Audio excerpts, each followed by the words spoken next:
ये चतुश्लोकी भागवत जो सुन लेते हैं उनको संपूर्ण भागवत श्रवण का फल मिलता है। श्री भगवान उवाच अहमेवासमेवाग्रे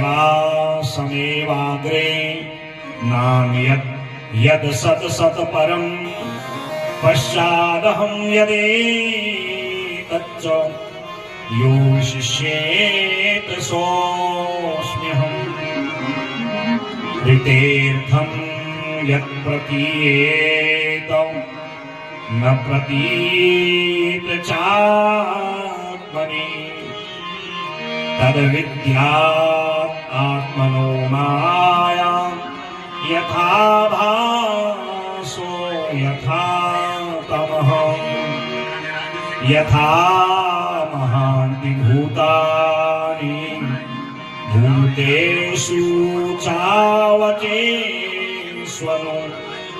प्रविष्टानि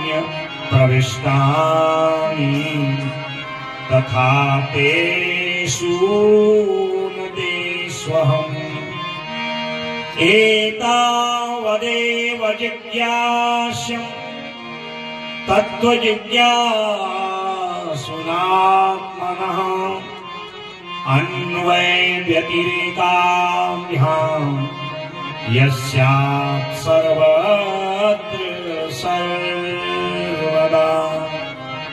बोले भागवत भगवान की जय। ये चतुश्लोकी भागवत है।